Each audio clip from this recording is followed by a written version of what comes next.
Hello, everyone. My name is Steve Gann, and I'm your moderator for today's webinar, Getting a Grip on International Contracts, Navigating the Legal Pitfalls. We have quite a large crowd in attendance today from around the globe, and I thank you all for being here. Today's webinar is sponsored by Bierens European Collection Attorneys. Bierens, established in 1952, is the oldest and largest commercial collection law firm in Europe. With a team of over 100 attorneys and staff, Bierens provides a one-stop shop model for your complete business-to-business debt recovery process throughout all of Europe. Before starting our webinar, let me take a moment to bring your attention to one item on the control panel on your screen. When you logged in and connected, a little control panel should have popped up on the right side of your computer screen. Towards the bottom of the control panel is where you can send in a question. As we'll be having the Q&A session after the presentation, please feel free to send in your questions along the way, and as best as possible, we'll try to get to all of them. Regarding today's presentation materials, please contact us afterwards, and we'll be happy to email them out to you. Now, let me take a moment to briefly introduce our presenter. Mr. Zijad Jusic obtained his law degree from the University of Tilburg and his postgraduate degree in international and national contracting from the Grotius Academy. He has been working for Bierens since 2007 and as an attorney since 2008. Mr. Jusic regularly gives workshops, seminars, and in-house presentations on drafting contracts, doing business abroad, debt collection in the Netherlands and in Europe, and in the use and content of terms and conditions in international commercial transactions. And so with that, let's get started. Zijad, please take it away. And I'm going to close my webcam and mute my mic. Thank you so much. Well, thank you, Stephen, for this beautiful introduction. Hello, everybody, and welcome to this webinar, Getting a Grip on International Contracts. Today, we will be talking about international contracting, or better yet, cross-border transactions, and we will be discussing several issues. As you understand, international contracting has many aspects. As when you are doing business across borders, you have to, of course, figure out in which language you will be communicating with your counterparty, what culture they have, what law will be applicable to the contract, and all other issues. Today we will not be discussing any of these issues, which are very, very important. We will be discussing it from another perspective. In my legal practice, most contracts find place not so much by a written contract which has been set up by legal representatives of both parties, but in a practical way, which means that there has been a email communication between, for example, a buyer and a seller, which the goods have been ordered, and that is actually it.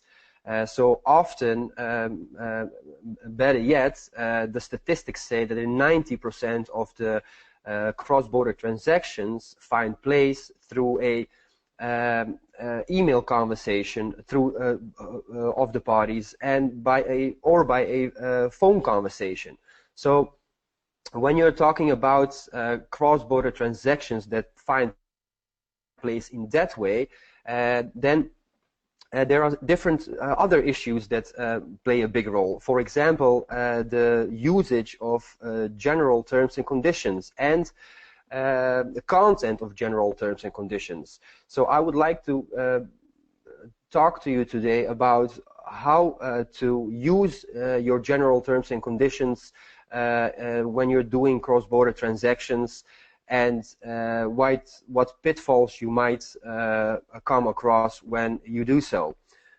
So this will be the content of today's webinar. It will, I will say something about content of general terms and conditions, but that will be only shortly More will be said about the usage of general terms and conditions, which is, in my opinion, and in my legal practice, just as important as the content of the general terms and conditions. We will end the webinar about saying something about importance of Incoterms in cross-border contracting. I will not unwind too long about the Incoterms, but I will just mention why they are in this specific way important when the cross-border transactions in this specific way find place. All of this will be done based on a few case studies. I will present to you those case studies that will involve an international sales agreement. That is the qualification of the agreement between the two parties. It is easier to qualify the agreement between the two parties because that way the legal context of the issues is already being set. In the end, I will give some tips and tricks that are to be considered and are considered to be very handy when it comes down to cross-border transactions. So most terms and conditions, T's and C's, look exactly the same. These are the most common clauses that you might come across in T's and C's. They often start with a definition clause, which explains shortly the terms and terminology of certain used in the contract to overcome specific misunderstandings. Price and payment is something that you might come across always. Delivery, risk, retention of title, return of goods, complaints, of course. Intellectual property rights is a clause that is often quite an important one. A force majeure clause. And then we come down to well, severability, of course, which is often found in a common law T's and C's much more than in the ones that are governed by civil law. The two most important ones in my legal practice, which involves a lot of international litigation, is waiver.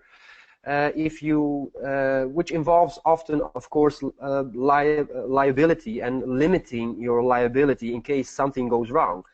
So if you ask a civil law lawyer or a legal to set up a waiver clause, it will be completely different than the one that the common law lawyer would set up. So that is something to consider. I won't say anything more about this specific clause because I will have to need another webinar to explain the differences and why this clause is so important. What I will be discussing today is the jurisdiction clause, and actually the jurisdiction and the governing law. And why is that of big importance when you're doing cross-border transactions? Well, in case of a dispute or in case of a rise of a conflict, it is very important for you as a party of the contract to make sure that a certain issue is being solved by a court where you are seated. Because having your own court having jurisdiction has a huge benefits when it comes down to the fact that you know how the litigation process in your own country works, but also it's easier to find legal representation. It's just around the corner, of course, while for the other party it's much more complicated and much more difficult to have legal proceedings against them in another country, in another language often, which also makes them, forces them to have a legal representative in that country, and they will have to proceed in a procedure law which they do not know anything about. So jurisdiction clause and governing law clause is one of the important, most important clauses in general terms and conditions when it comes down to a moment that there is a dispute between the two parties. So when the big question that we will try to give answer to in this specific webinar is, when are T's and C's, terms and conditions, included in the contract?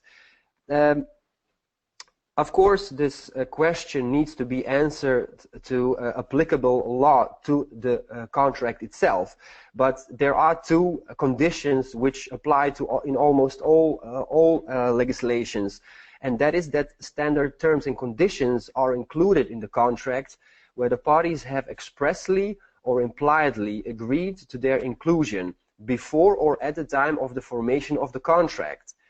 So simply said, if we're talking about a sale and purchase agreement, it is very important that I have to go a step back.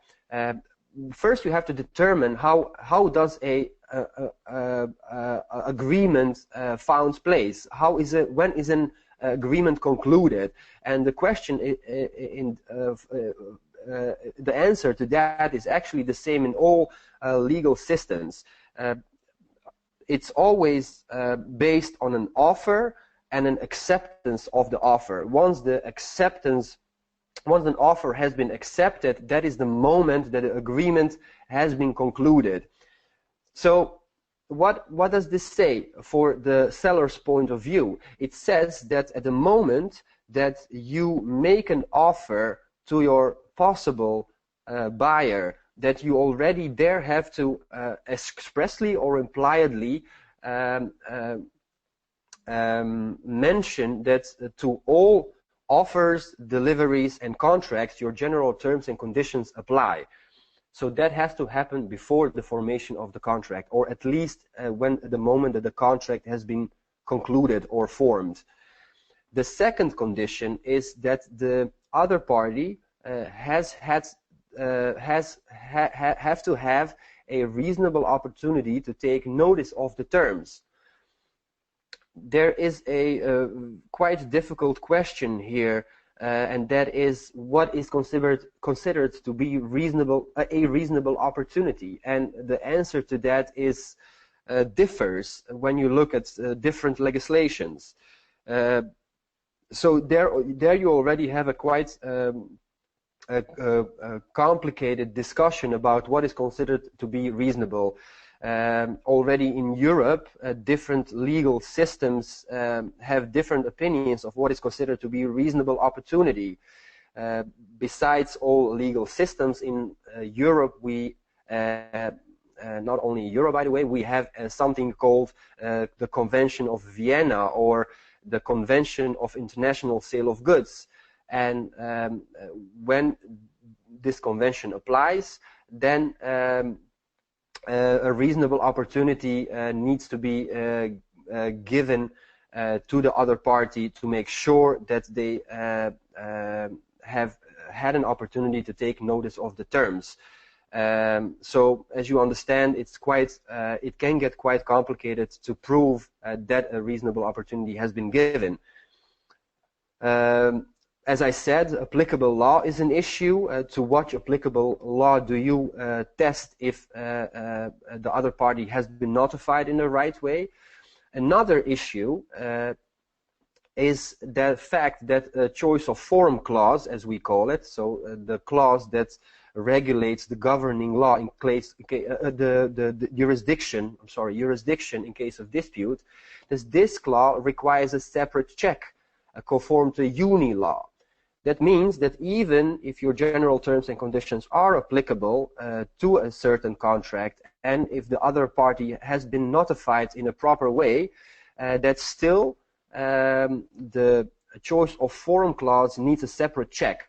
I will tell you something a little bit more about it later on, but this could be often an issue.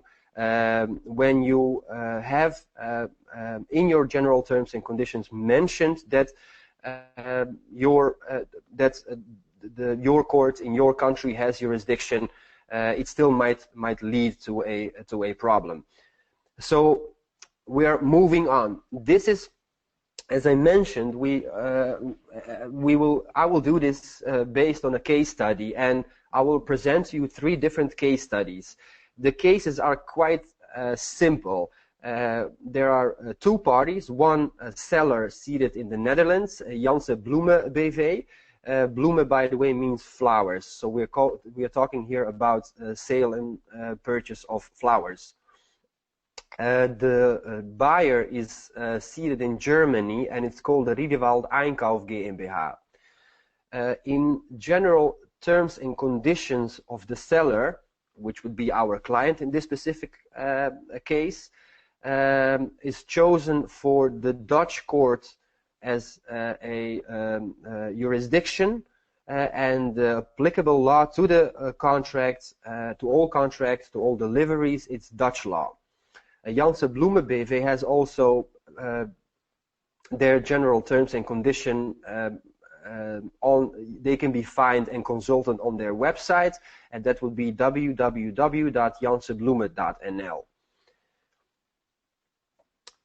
The buyer, Riedewald Einkauf GmbH, places an order by telephone. Our client, Janse Bloemen BV, confirms in writing via email that this order has been accepted. So there is nothing else. You will be surprised in how many cases cross-border transactions find place in this specific way. And sellers actually deliver. They deliver goods based on an order by phone and a confirmation by email. So this is really something that is taken out of my personal legal practice. That's why I think it's a very nice example to explain how wrong it could go. So my first question is: are Janse's general terms and conditions applicable to this contract, and which court has jurisdiction in this matter? So I have put the summary of 2 sheets down here just to make you go through the test yourself. So to be able to answer the question if general terms and conditions are applicable to the contract, we have to see if they have been expressly or impliedly agreed to their inclusion before or at the time of the formation of the contract. I've also mentioned before that formation of the contract finds place by an offer and an acceptance of the offer. In this specific case, the acceptance of the offer has happened by a simple email confirming that delivery will happen, and nothing has been mentioned about general terms and conditions, even though that they can be found on the website of Janse Bloemen BV. Let's stand that they have given a reasonable opportunity to the buyer to take notice of the terms and conditions. So the first case is quite simple, and the conclusion would be that they are not applicable to the contract. So if you ask which court has jurisdiction in this matter, then we will have to say that we won't be able to use the clause out of the T's and C's to determine which court has jurisdiction. Without widening about the court jurisdiction in this specific matter, I would like to add that the general rule according to European regulation is that the place where the defendant is seated has jurisdiction to rule on disputes that arise between 2 parties when they do cross-border transactions, especially when nothing else is agreed upon. So in this specific case, we will have to go to Germany to start up legal proceedings in case of a dispute.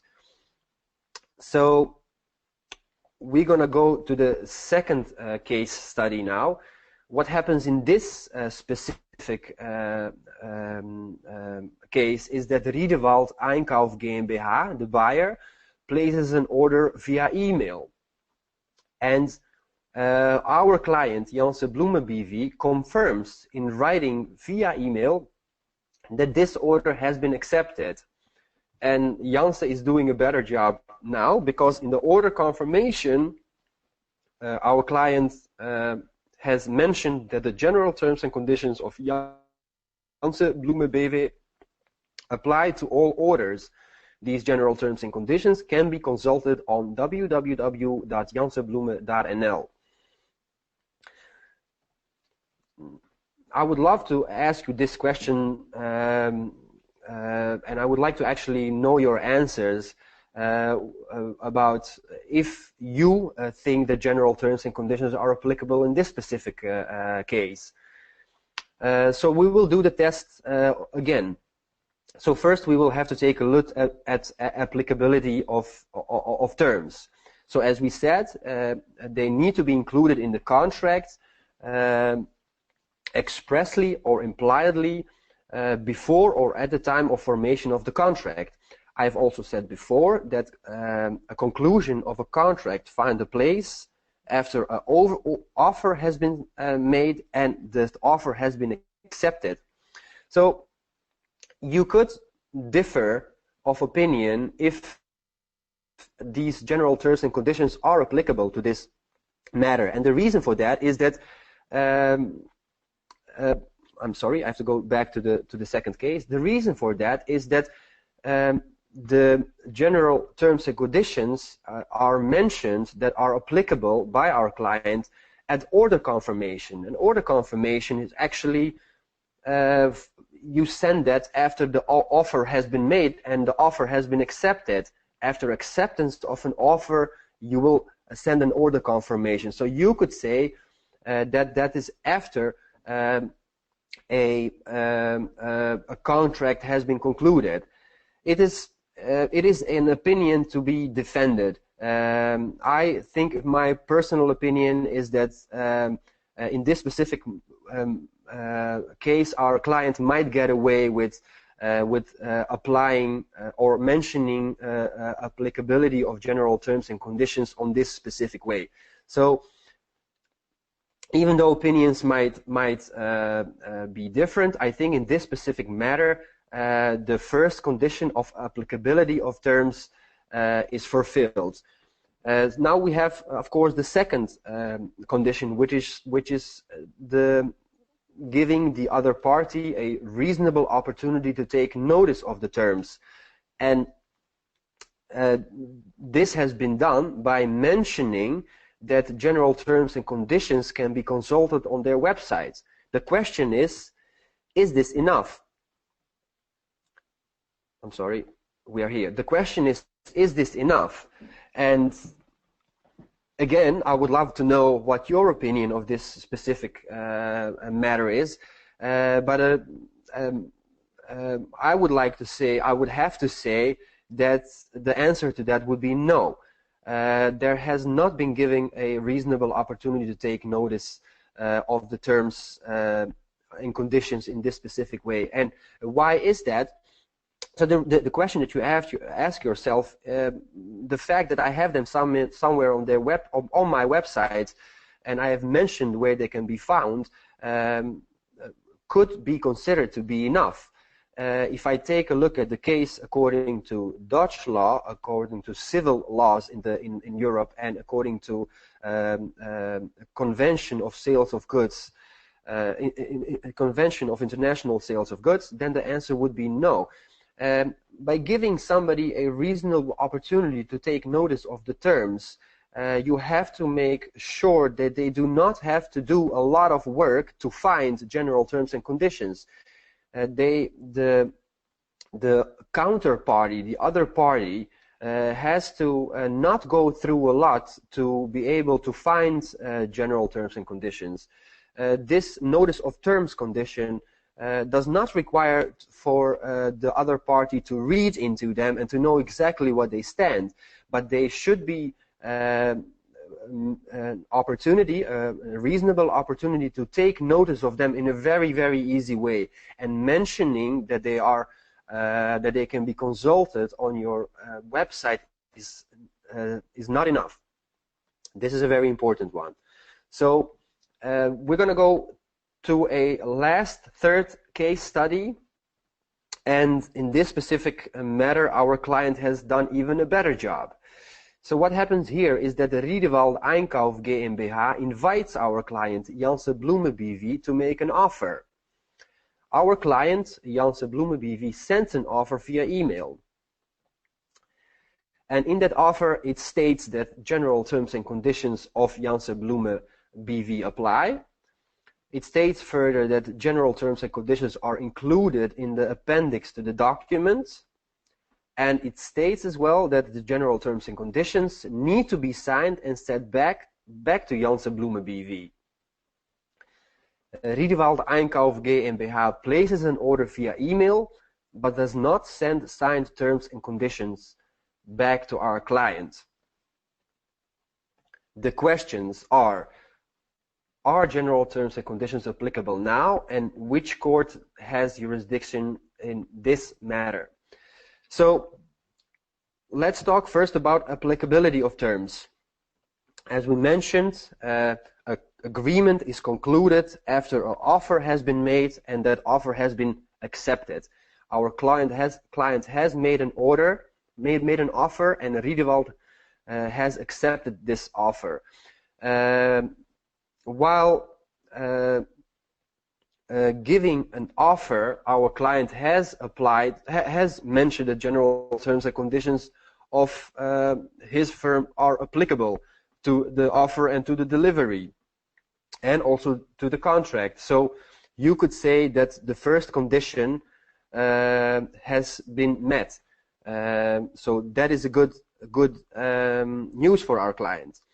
The second question is, of course, whether the other party, Riedewald, has had a reasonable opportunity to take notice of the terms. And our client has actually sent general terms and conditions in the appendix to the documents, which is actually a very good way, and the way that I would advise a seller to do business in this specific way. I must also say that in my practice it does not happen that often that the contract has been concluded in this specific way. So this is actually quite a good way to make out an offer. So you could also say that the second condition has also been met. The other party has had reasonable opportunity to take notice of the terms because there was an appendix to the document that they could read together with the offer. So the answer to the first question is that the general terms and conditions are applicable to the contract. So they are included in the contract, and our client, in case of conflict, can use the terms and the conditions to preserve their rights. So that is a very good news for our client. A second question is, which court has jurisdiction in this matter? And to be able to answer this question, we have to go back to the beginning of the study, where we have mentioned that in theses of Janse Bloemen BV, there is a choice of forum clause which says that the Dutch court has jurisdiction in case of conflict. You would say immediately that our client can use that clause, and that possible legal proceedings against Riedewald in case of conflict can be initiated in the Netherlands. The problem, and I will go back to this sheet, the problem here is that the choice of forum clause is a quite specific clause that requires a separate check conform to UNI law. And that means that even in case your general terms and conditions are applicable to the contract, that a specific a separate check needs to be done to make sure that also this clause applies to the contract. And what does what is that separate check? Well, it's actually quite easy because the consequences of having to go to court in another country are considered to be that big. The UNI law requires that there is a specific agreement on choice of forum, and that specific agreement that has to find place by negotiation or by outing a will, as we say. So our client needs to have mentioned that in case of conflict, he wants the conflicts to be resolved, to be brought to the courts in the Netherlands to the buyer, and the buyer must have agreed with that expressly or impliedly. So by not signing general terms and conditions, you could say in a court of law that in the court that Riedeval has not agreed with this specific choice of forum clause, and that our client won't be able to use this specific clause in case of conflict, which will also imply in that way that that Dutch courts do not have jurisdiction. So these all are pitfalls when it comes down to contracting, international contracting, and making sure that in case of conflict your court where you're seated has jurisdiction. So it is more complicated than most entrepreneurs might think in the beginning. So to give you so what are my most common tips and tricks that I give to my clients is that the first of them is to make sure that choice of forum clause and the clause about governing law, applicable law to the contract, should be agreed upon explicitly. So my advice is always take it out of your terms and conditions and put it straight in your offer. If you are not going to have a written contract, do not leave a choice of forum clause in the T's and C's. Take it out and put it in the contract itself or in the offer that you are making. The second tip would be make sure that the choice of forum clause and applicable law match, because otherwise you will get situations that your court where you are seated might have jurisdiction, but they might have to rule on a certain matter based on another law. So to make sure that your court has jurisdiction and that your law or law of your country is applicable to the matter, and make sure that those two match. Besides that, it's very important to provide the general terms and conditions to your buyer in the language of your trade partner or in the language in which you and your partner are communicating. This is of course very important to meet the condition of giving another other party a reasonable opportunity to take notice of terms and conditions, because if they cannot read into them and understand what they say, then they have not received a reasonable opportunity to take notice of general terms and conditions. And then in the end, there is one escape, and that involves Incoterms. In case of cross-border transactions, as I mentioned before, if there is no choice of forum clause, so if the parties have not agreed upon what court has jurisdictions, you have to keep in mind that the place where the defendant is seated always has jurisdiction. That is a first rule of European regulations that regulates jurisdiction in case of conflict when it comes down to cross-border transactions. The same, it's called, the regulation is called Brussels I. The same regulation gives an alternative possibility to have courts to have jurisdiction of a court in the place where the delivery has found place. So in this specific matter, if our client, Janssen Bloemen BV, has agreed on an Incoterm or has agreed that the actual place of delivery would find place in the Netherlands, according to Brussels I regulation, the Dutch court would have jurisdiction to rule in a case of a dispute. So it is very important to use the Incoterms in the right way. They do not only limit the risk of goods in case of a delivery, but indirectly you could also make sure that your court, where you're seated, has jurisdiction in case of conflict. And by that, I would like to thank you for your attention, and now is the time to ask questions if you have any. Zijad, thank you very much for a very informative overview of the terms and conditions as it applies to international contracts. As we have quite a few questions on the line, let me start with the first one. And this, I think, has to do with the third case study. But not sending a signed version of the general terms and conditions back to the Dutch seller, isn't that impliedly agreeing with the forum clause? Or must this be done explicitly by the buyer to have this clause applicable? It's a very good question immediately, Stephen. No, it is not. The European the European Union law in this matter is very clear, where it states that if the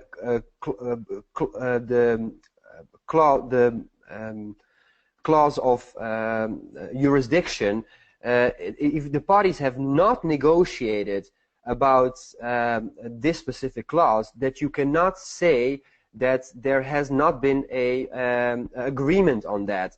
So if, let's say, if seller has mentioned in an offer that in case of conflict Dutch court has jurisdiction, and the other party has seen that offer but not reacted to that, then that would be expressly or impliedly agreed to it. Then you could say that that is enough. By the fact that it's put in the T's and C's somewhere down in this document that they are supposed to read, that is just a little bit too far to construct that they have agreed on it expressly or impliedly. So you have to do, as a seller, a little bit more than only mention them and have them in your T's and C's.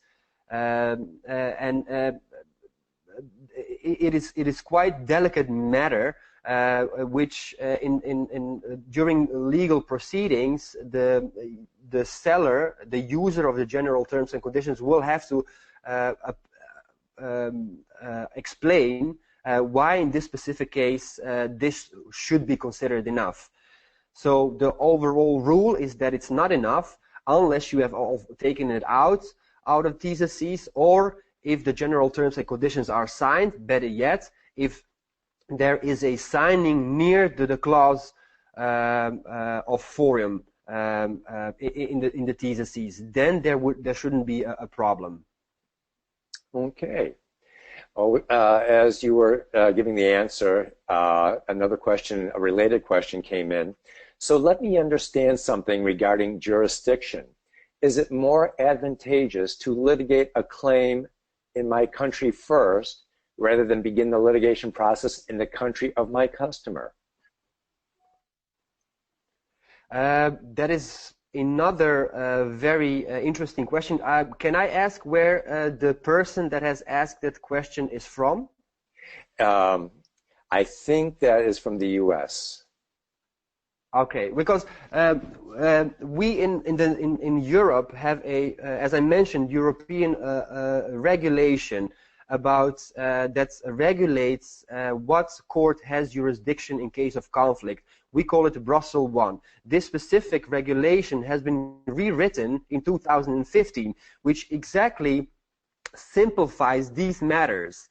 And what does it say? I believe the English word for it is litispedunction or something like that, but I'm not really sure. But let's say if there is a choice of forum clause, and I do not go to the court according to the choice of forum clause, but I start up legal proceedings in my own country based on this European regulation, there is a possibility of the other party starting up at the same time, starting up legal proceedings in their own country and basing the jurisdiction of that court on that choice of forum clause. In that specific case, even though you started legal proceedings first, the judge in the country that has jurisdiction or is supposed to have jurisdiction based on choice of forum clause has to rule first about his competence to take a look at the issue. So even though you initiated the case, the legal proceedings in your own country first, the judge that might have jurisdiction based on the choice of forum clause gets to rule first on his competence based on choice of forum clause. So the other legal proceedings have to wait until it has been ruled about the validity of choice of forum clause. I hope that this answer is satisfying. We have other questions coming in regarding jurisdiction. So when you talk about the importance of jurisdiction, if, say, your buyer is in Germany, do all of your documents, such as contracts, purchase orders, invoice, including the terms and conditions, need to also be in German to be valid or legally recognized by a German court? No, they do not.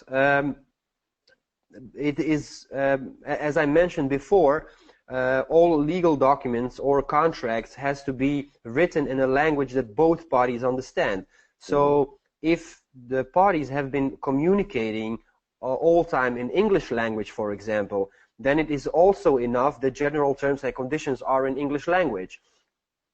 So of course it is always better to have them in the language of the counterparty. But it would be enough if they would be in English, especially if the other party also speaks English and all communication has been in English. Very good. We have a few other questions related to jurisdiction. I'm going to skip those for a moment, and we'll come back to them if we have time. My customer in Europe placed their order online through our order portal. In order to complete the order, the customer had to check the box that they have accepted our terms and conditions. One of the conditions is that they are responsible for all damages to the goods after they leave our company. Sure enough, the goods were damaged en route, and now they claim they are not responsible. Do you come across cases where these electronic approvals are denied or not acknowledged? Yes, very much.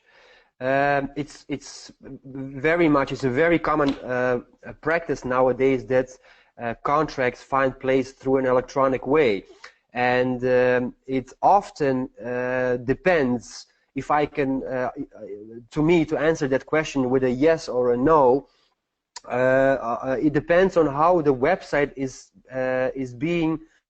How does it look like?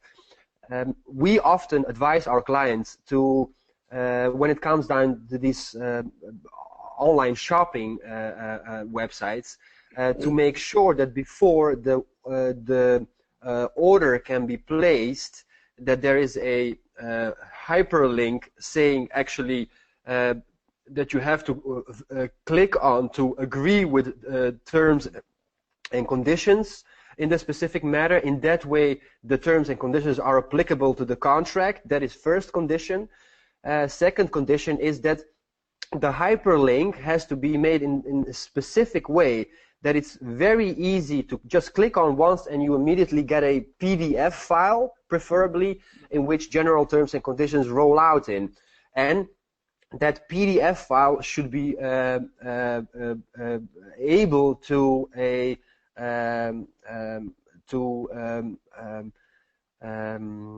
be restored on my computer. So I have to have an opportunity to have those terms and conditions on my computer, and if I want to take a look at them in another stage. So when it comes down to the contracting through electronic way, there are specific extra conditions that you have to meet to make sure that your terms and conditions include into the contract. If all of these conditions have been met, and if there is a clause in the terms and conditions which regulates the damages, then you will be able to use that specific clause. So I will need a little bit more information to give an answer to that, but it is a possibility. Yes, again, it depends how the website is made and if all of these conditions have been met. Very good. And as you were explaining that, another question came in, and it's concerning terms and conditions as they are projected or appearing on a vendor or a supplier's website. Is there a size guideline for how large or how small the font should be on terms and conditions when they are in the website or attached to a contract? Is there a guideline for how they should be written? As sometimes I've come across terms and conditions that were very difficult to understand.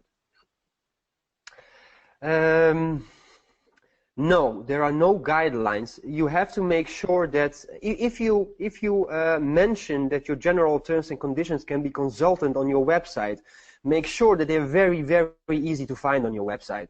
So you should have them actually immediately in the upper part when you open up the page to be seen, and they should be opened, and there should enroll a PDF file which you can read through. So that would be my personal advice to anyone using general terms and conditions. Do not hide them somewhere down or on the second page, or that they have to click 2 or 3 times to be able to find them. Make sure they are visible immediately as you open the website. So that would be my first answer to the question. Second question concerns the content, I guess, and how the general terms and conditions are written. Well, you have to remember that general terms and conditions are called general because they are supposed to be used repeatedly every time over and over and over again. And they have to be simplified, made as simple as possible and as clear as possible. The more irregularities you might find in general terms and conditions, the more invalid or void they might be considered by a judge in legal proceedings. So if you have received a reasonable opportunity to take notice of general terms and conditions, but you have no idea what they are saying, you have to react. You have to say to the other party, I have read that and that, but I have no idea what they apply. If you do not do so, you are bounded to them. So that would be my advice. If you have time and you're actually going to go through them, then make sure that you also understand what is set in there.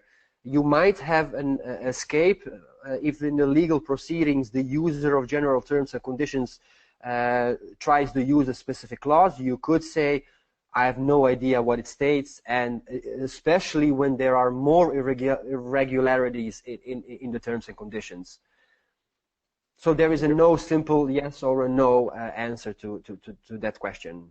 And that's okay, because in listening to your presentation, trying to understand how to write up or include, what to anticipate, it's all case by case. And so it really does depend on the particular or specific transaction that you are going to engage in with the other party. And Definitely. And on that note, here's the next question. Isn't there a balance between how much you should anticipate, including in terms and conditions, and how much becomes over the top? Yes, that's another very good question.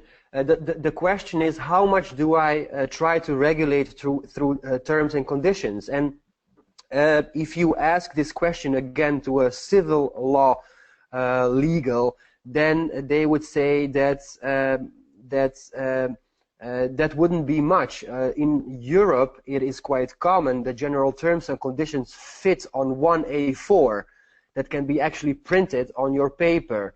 Or on an invoice, or on the back of the other side of the contract.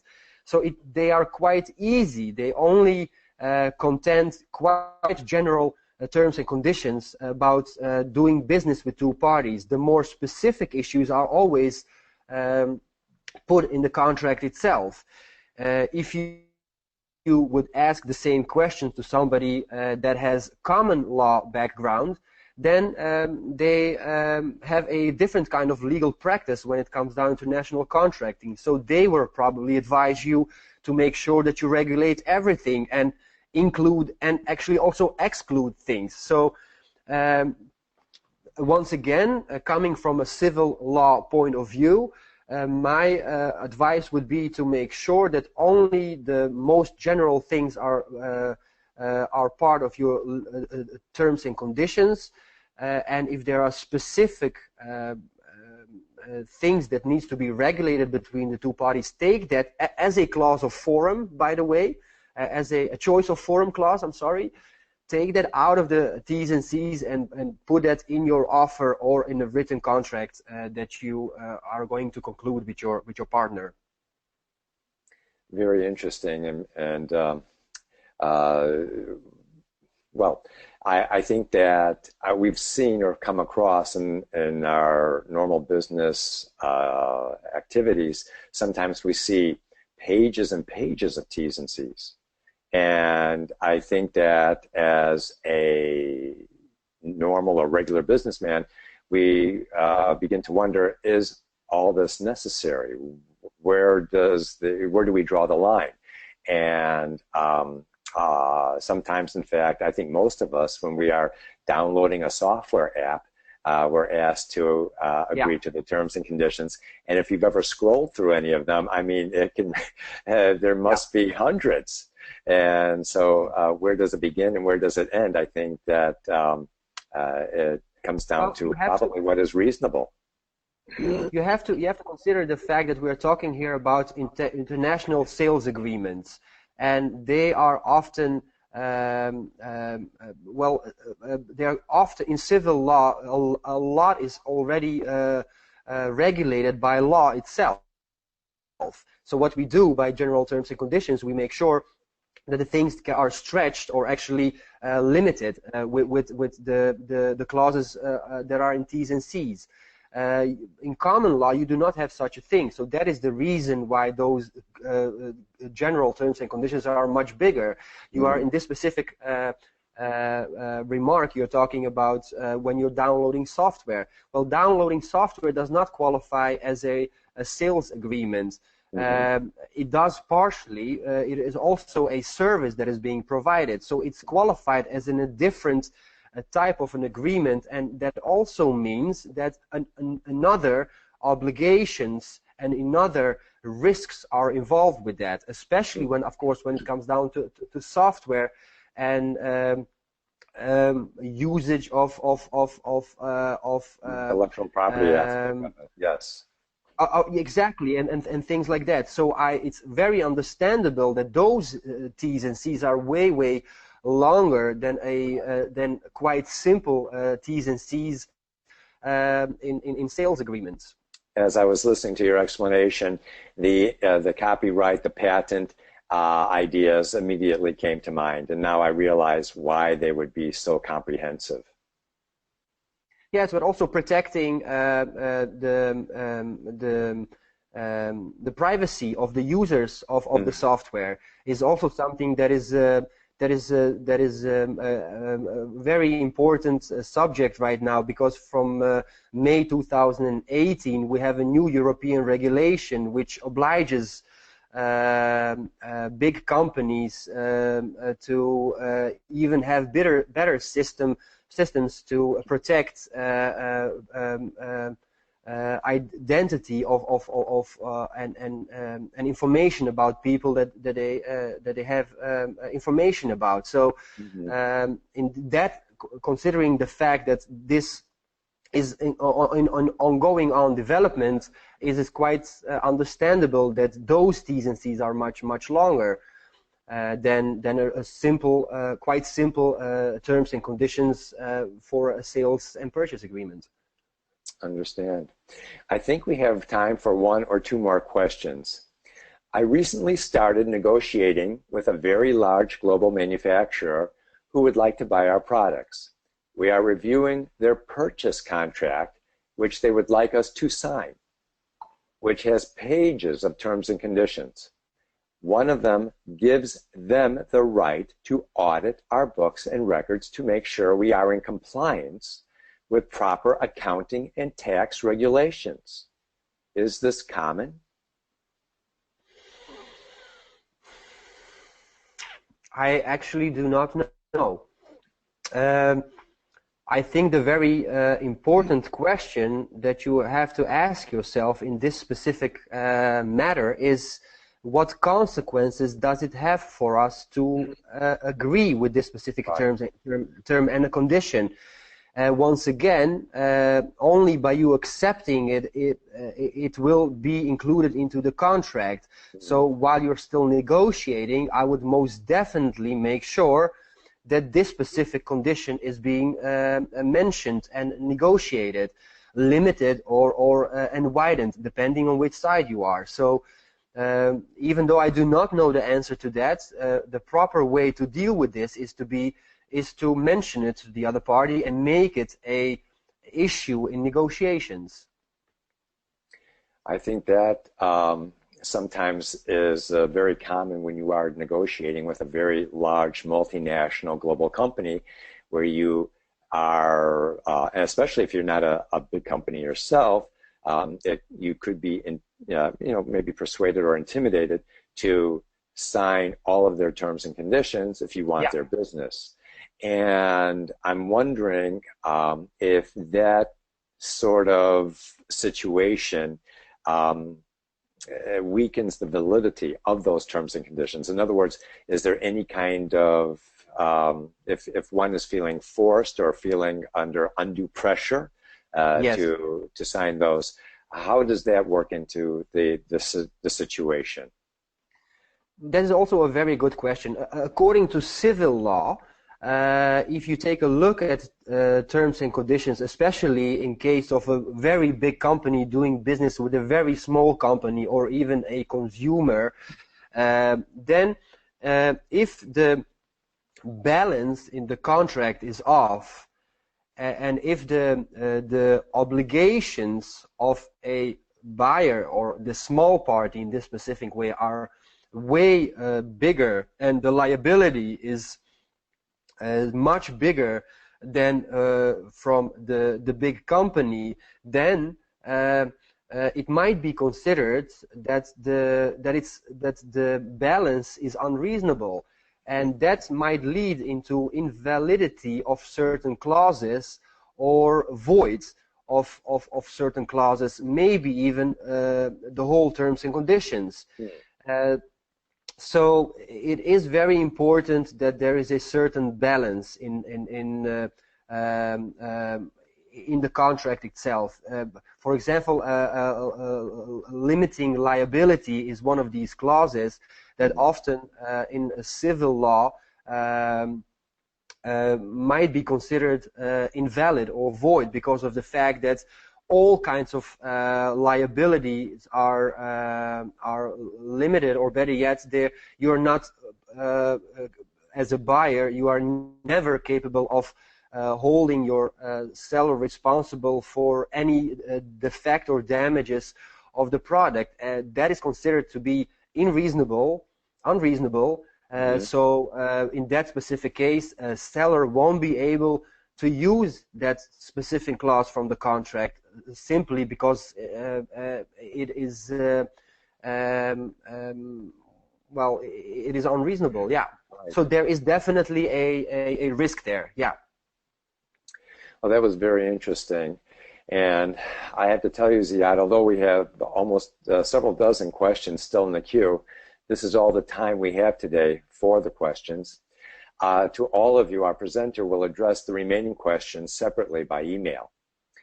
Before we end today's session, just a couple of quick items. Please feel free to join the European Legal, Credit, and Debt Collection Forum discussion group on LinkedIn, which now has over 1,300 members. We have many international credit and collection risk professionals, and you'll find our discussions and comments to be quite informative and valuable. Again, the name of the group is the European Legal, Credit, and Debt Collection Forum. I would also like to mention that the Bierens website is bierensgroup.com. That's B-I-E-R-E-N-S group.com. As part of our webinar series, about once a quarter, we'll be having another webinar that we believe will add value to your international sales and global credit risk management needs. Our next webinar is on December 4th, 2017, and the topic is the credit and collection environment in Spain. If you haven't signed up for that event, the registration details will be included in our follow-up email to you, which will also contain all of the contact information for Zijad Jusic. By all means, please feel free to contact Zijad regarding any questions, comments, or needs that you may have. Zijad, thank you so much today for a very informative presentation. I know, as well as the attendees, I also learned a great deal. It was, I feel the information was quite valuable. And to everyone, thank you so much for joining us, and I'm now going to end the webinar. Thank you again. Bye-bye now.